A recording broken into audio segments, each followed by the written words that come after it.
Martin, thanks for agreeing to talk with me about the issues of COVID and tourism. I think you and I both share a deep concern about both the short-term and long-term implications of the epidemic, the pandemic now for travel and tourism. It's a major challenge for our industry. Martin, you were with IFTO and you were a senior advisor at UNWTO for more years than I care to remember, probably more than you do too. And you were very often dispatched to deal with various travel and tourism related problems around the world. The reason I wanted to talk to you is to hear from you about how you saw the similarities between the problems now and some of the problems that you dealt with from the IFTO and UNWTO position that of responsibility that you held. Well, Harold, it's interesting because I think that many of the problems that I and my colleagues have had to deal with have tended to be ones which were hurricanes in the Caribbean or political problems which emerged in the Middle East and things of that kind, or just food problems which emerged in particular resorts. We needed to know where the problems were lying and what remedies needed to be found. And generally speaking, in terms of the management of those things, you needed to identify the problem, deal with those issues, and within 3 months or so, the particular front page news of those issues diminished, and tourism could then return in a fairly normal way after, let's say, 3 months or so. The interesting thing to me is that the only other issue which has been of a long-term nature, like the pandemic, has really been terrorism and the emergence of terrorism. Because if you remember, those things like the Achille Lauro and issues of that kind emerged, and then there were various explosions and problems occurring in some cities and locations in Europe and around the world. Only really became a major focus, although there was a lot of building up towards it after 9/11, and then the whole thing became much larger in order to be able to deal with the menace of Bin Laden and Al-Qaeda. So if you look at that, what is interesting to me is that it took quite a long time for governments and the private sector to respond in ways which were sensible, but the adaptation which has occurred has been quite remarkable. So we have onerous and expensive arrangements in place for checking and luggage and individuals coming into airports and getting on airlines. And then, of course, it's been extended to ground transportation and also into hotels and other forms of accommodation and into visitor attractions. So the whole management of that, and of course, following up with high levels of intelligence and surveillance, which is done on a national level in different countries, has meant to say that this issue is now still there, still with us, still managed, but we accept the extra costs and inconvenience as being reasonable. Now, this latest thing, we have not had very long, actually, to learn as much as we can about these things. And we have yet to actually learn the lessons, I think, in the way in which we need to organize our response to this in relationship to tourism. But it's not a new problem, is it? I mean, it's new in the sense that it's a global epidemic, a pandemic. But we had avian flu, we had SARS, we have MERS, which didn't really affect Europe, but did have dramatic impacts in some parts of the world. And certainly some countries learned to wear masks pretty permanently when traveling, Japanese in particular, but also people from South Korea and other Far East Asian countries. Right. Yeah, absolutely right. If we look at the response of those countries where the these particular viruses emerged originally and their response to them, they did learn a lot. And it was immensely useful for them in responding to this particular virus. And this particular virus, of course, is not a flu one. And we, unfortunately, in Europe in particular, responded as if it were a flu virus. And that undermined our capacity to respond quickly and effectively to it, which was not the case in the Far East, where they had experience of non-flu viruses and how that might be best tackled.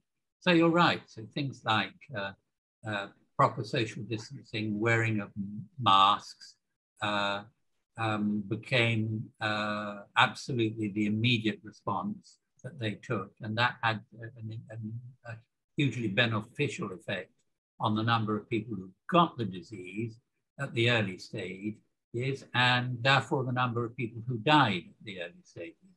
Whereas we were, in a sense, caught napping because we didn't have the mechanisms in place to manage those things. And I think I should add that at the time of avian flu, I remember going to the World Health Organization, invited through the UN World Tourism Organization, to watch a simulation relating to avian flu becoming a pandemic. And I must say, I left that simulation with some degree of anxiety, not least because it was clear that the tourism industry was the most susceptible to problems and would suffer the most of any sector that one could identify in all of these things, if it happened. But secondly, the preparedness of the countries seemed rather less than excellent. And thirdly, the whole approach was extremely nationalistic and very unjoined up. And this, I'm afraid, has been repeated in this particular circumstance and has not helped us, because we are still struggling to find a smooth and effective way for reintroducing tourism in ways which are helpful to help sustain it. So it runs the risk still of being interrupted unnecessarily because of slightly differing strategies in different countries. Martin, thanks, Martin. Some of my friends who don't work in travel and tourism and who perhaps less look at it more dispassionately from outside ask me why it is that the travel and tourism industry hasn't understood the role it played actually as an important vector in spreading the disease. And I think that's probably fair comment in a way, because the industry's responded as though it's been a victim of it, and obviously it has been a victim of it. I don't dissent from that at all. But it has also played quite a significant role in spreading the disease, hasn't it? It has, and I mean, that I have to say was the most obvious consequence in my thinking after the visit to the World Health Organization 10 years ago or more. And so it's as a fact that was not properly also appreciated at government level, and therefore needed more restrictions. I mean, it is very difficult because if you're a country and you say that your first response is to close down all communication internationally, you then become cut off with lots of tourists or located in your country who are effectively kidnapped. They can't get in, they can't get out. So there's a huge reluctance politically to actually do that, but actually managing those issues in a sensible, logical and controlled way should have been one of the things we did from the outset. And of course, I mean, some of the countries in the Far East and obviously in New Zealand, it's the biggest example of that, with a zero COVID approach, which has all sorts of subsequent difficulties, because it means to say you've got to race towards vaccination. Now that the whole thing is going to become endemic everywhere in the world. I don't think anybody imagines, Martin, that there were any simple solutions to what is clearly a complex problem. Would you like to comment on that? I mean, although the cause is very simple, the consequences and the ways, therefore, of managing it are inevitably complex, it seems to me. More complex than, I mean, we know putting together a basic itinerary is a pretty complex thing in terms of travel and tourism, but this is a whole magnitude of complexity larger, isn't it? Yes, it is. And if you're looking at it from particularly a movement of people from one country to the other, and each country taking a view as to how they should monitor, control, manage the numbers coming through, and testing, etc., etc., of all arrivals and all departures. It is particularly complex. If you think of the number of ministries involved in all of this, it's really quite interesting. Because of course, you've got the Ministry of Health, but you've also got the Home Office. You have got the Ministry of Foreign Affairs. You've got the Ministry of Transport. You've got all sorts of labour issues relating to that. So employment issues as well. You've got a lot of different ministries involved, and they don't necessarily expect to have to cooperate to introduce a strategy which makes sense in the simplest possible terms for each and every individual to come from different countries and arrive and be safe when they arrive.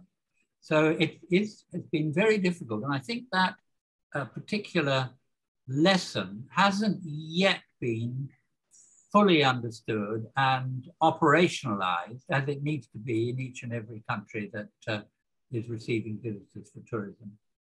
Do you share, Martin, my anxiety that COVID will come and go? It's something we're going rather like the flu. It's something we're going to have to learn to live with. There'll be good years and worse years, very probably, but it's not something that we can, it seems to me, eradicate in any simple way. We're going to live with it for some time. And on top of that, there is the problem that there may be other viruses which emerge in the same way. Am I being unduly pessimistic, or is that something we ought to be planning for? Well, I think we should plan for it. Of course, those again are the unknowns, aren't they? We know that there are an endless number of mutations of viruses, but most of them are not that consequential. But of course, if this became in some way more virulent in different ways, once it mutated, and then started to spread more and to take over from the current one, which is the Delta one, which is highly infectious, but does not appear to have an impact among the young particularly. They get it, but they don't suffer terrible problems with it. It's unlikely to remain in that position. So we do need much more concern with that. It's a bit like the terrorism situation. We've learned how to live with it. So we need to have in place mechanisms for managing those issues so that we can pull different triggers at different times very easily to try and prevent tourism being the huge transmitter of diseases like we have had with this pandemic, which have obviously been the case.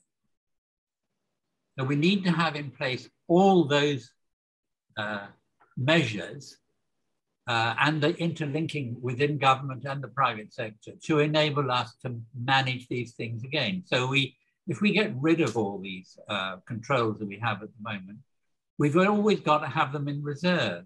And we've got to be prepared to bring them in, not with some people grumbling and so on, but saying this is the logical thing to do under these circumstances.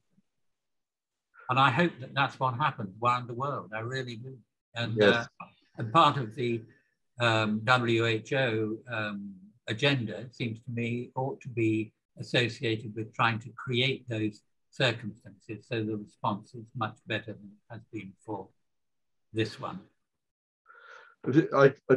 I obviously agree with that, Martin, and it worries me enormously that the issue will kind of retreat away from the front line of what politicians are concerned about, and with economic cuts coming, suddenly there won't be enough PPE again. And it's obvious in a global pandemic, if you haven't got it in warehouses, it's going to be very difficult to source it. I think there are all those issues.